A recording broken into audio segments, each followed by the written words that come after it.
storytelling itu sebenarnya apa sih, dan kenapa ini sebuah topik yang penting untuk dibicarakan, untuk didiskusikan gitu. Mungkin bisa dari Kariki dulu. Oke, mungkin nanti David nambahin ya, karena menurut gue David pasti punya Hmm. konteks yang keren banget. Menurut gue storytelling adalah the way we connect to people. Karena menurut gue salah satu cara terbaik untuk connect people adalah melalui cerita. Dari kecil kita share values itu melalui story-nya sebelum tidur. Ingat nggak? Ya. Orang tua kita, ibu kita, ayah kita ngasih story. Nah, menurutku storytelling adalah tentang the skill of communication. Orang suka pikir storytelling, tuh remeh. Enggak. Tapi buat saya, it's a very important skill, terutama dalam passion sama karir yang kita bahas sekarang. Itu buatku sih. Jadi menurutku storytelling adalah the art of communication yang menurutku sangat bisa harus dikuasai semua orang. Itu dari perspektif gue. David, silakan.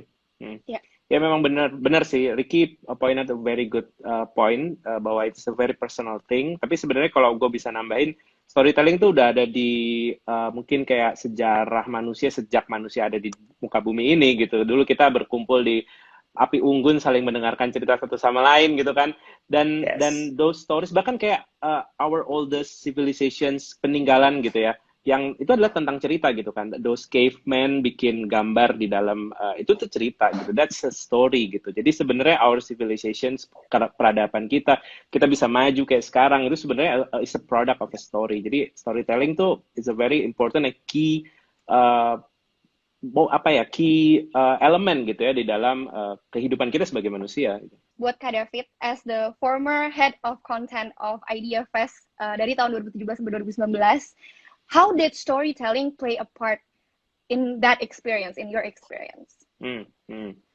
Kalau dari situ mungkin lebih ke soal itu kan EDF is an event gitu kan.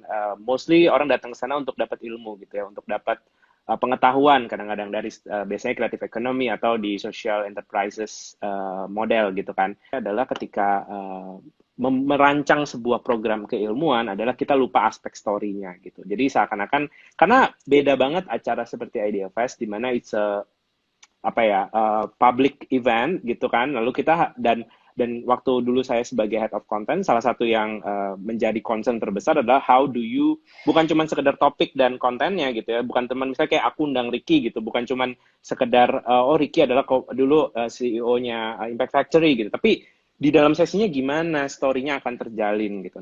Apa sih key components of a good story? Dan sebenarnya dengan memiliki sebuah cerita, where can we implement storytelling selama hidup kita gitu ya, in our life journey? Tadi David bilang benar banget ya, karena menurut gue, kalau gue ngeliat ada 3 yang harus disampaikan dalam waktu yang bersamaan. Saat kita cerita tuh ada 3 yang di otak kita.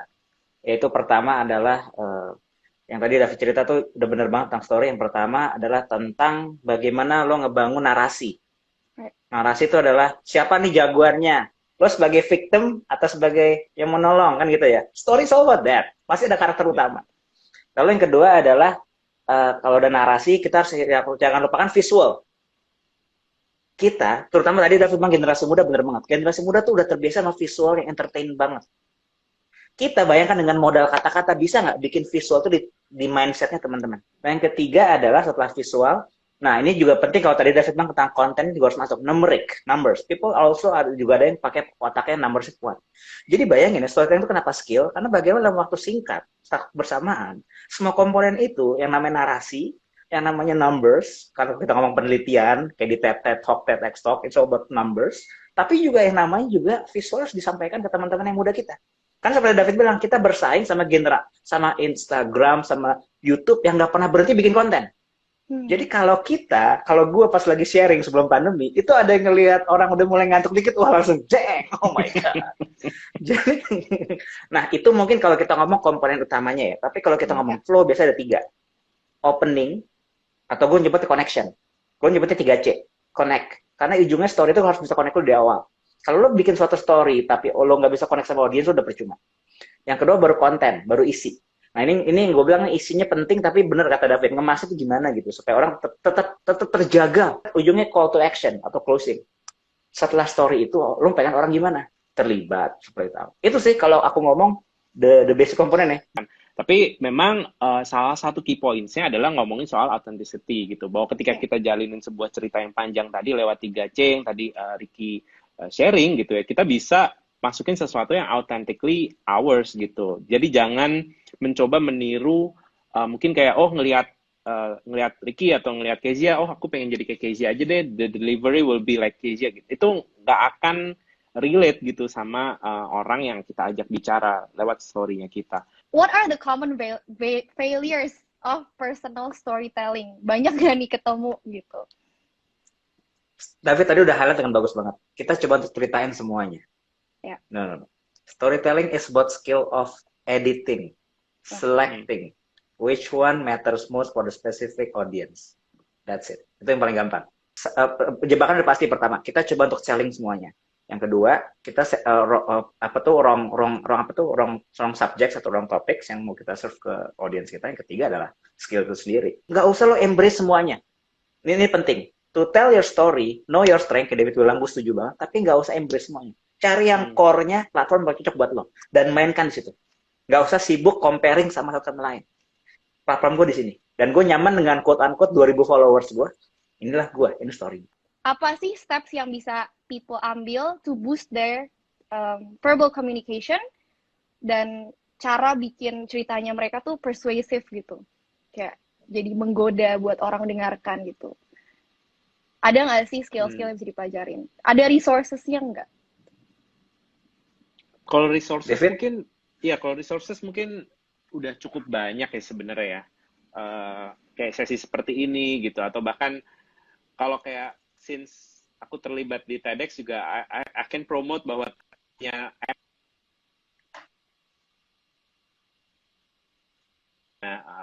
itu kan namanya TED Masterclass or something gitu, ada aplikasinya. Atau bisa juga sebenarnya joining the community, misalnya kayak aku tahu Toastmaster community itu juga bagus banget untuk belajar public speaking gitu kan.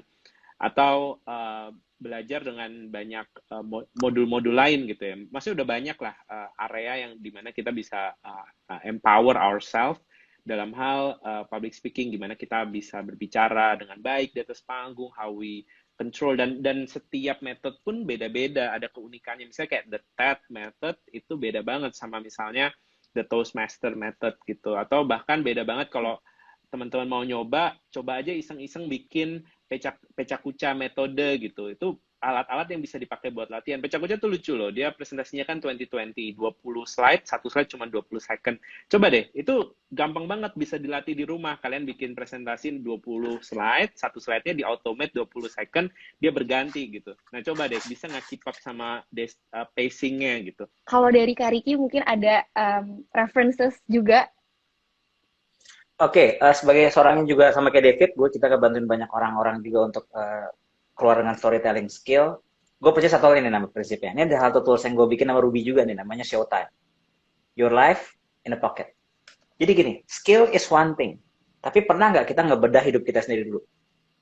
Karena the most important resources itu bukan saja pengetahuan, tapi juga hidup lo sendiri. Jadi di proses di training kita, biasanya kita nanti akan minta mereka untuk tulis semua momen-momen dalam hidup mereka yang nggak terlupakan.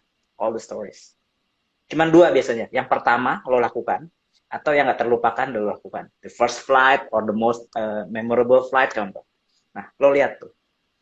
Pick satu, latihan dari situ sampai bisa. Pick satu yang kedua, latihan situ sampai bisa. Karena gini, gue sering banget dengar orang mau maju storytelling bilang, saya nggak percaya diri. Kata percaya tuh karena kenal. Kalau gue pinjam duit sama David pasti nggak akan kasih, karena David nggak kenal-kenal banget gue. Karena dia belum, makanya dia nggak percaya sama gue. Tapi kalau teman baik gue, kalau gue mau pinjam duit, pasti pernah, karena dia percaya sama gue. Nah, banyak orang nggak percaya diri karena nggak kenal dirinya. The challenge with the social media, kita sibuk ngeliat video orang lain, tapi we forgot to see our own life, our own journey, our own amazing stories. Nah, biasanya terapinya, biasanya Fit, sebelum nanti ke skill tadi dulu sebut yang keren banget, Toastmaster and TED segala, adalah pertama tahu dulu what chapters in your life that you want to embrace it. Karena ini bisa dihubungin sama karir lo, bisa dihubungin sama pekerjaan lo, sama pelayanan lo, whatever. Begitu banyak chapter-chapter dalam hidup. Ambil kertas, tulis all the memorable things in your life. And that you see your list of story yang lo bisa latihan. How do you know if your content is authentic and personal enough? Tadi kita sempat mention juga kan tentang authenticity. Mungkin sekarang concern-nya Veronica lebih ke audiensnya ya. Apakah audiensnya ini ngerasa kalau kontennya ini udah bagus gitu, kayak udah sesuai sama yang dia butuhkan. Jadi mungkin knowing the audiences kebutuhan itu caranya gimana gitu. Dari Kak Mungkin David nanti dulu. Ricky bisa, ya mungkin Sama, that's ya. a very good Silakan, Fit. question. Mungkin Ricky nanti bisa nambahin. Sebenarnya yaitu authenticity itu kan dua hal ya, dua aspek. Dari penonton dia menerima, dari kita tuh niatnya gitu kan. Kita bisa kok bikin konten fake, bisa aja gitu. Kayak I don't own a Lamborghini gitu, tapi gue bikin pura-pura konten gue punya Lamborghini, that's a possibility gitu kan.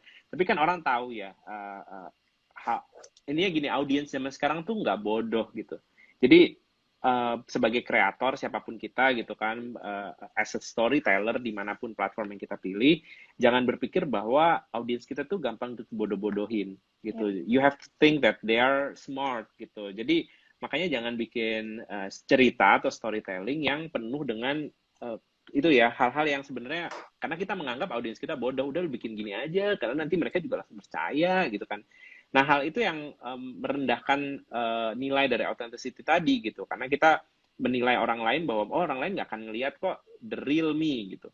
Mereka kan taunya itu adalah sebuah fasad gitu ya, pokoknya mereka percaya aja kalau gue bilang ini adalah realnya gue kayak gini gitu. Tapi PR kita adalah make sure we are showing, kayak David bilang, treat our people as intelligent people, treat our people as a respective people with the language yang segala macam.